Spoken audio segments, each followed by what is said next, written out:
How to log into KuCoin safely.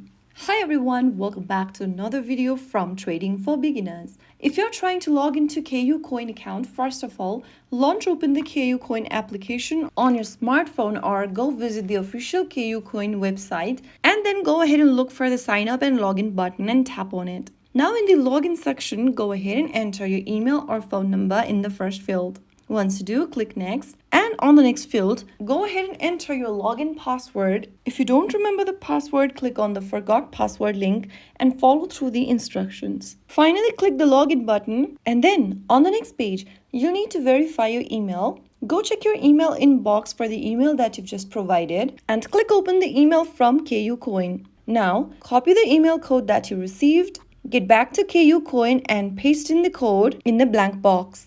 Now, right after you do that, you have successfully logged into your KuCoin account. There you have successfully signed back into your account. If you found the video helpful, don't forget to like, share, and subscribe to our channel. I will be back again in the next video. Thank you for watching.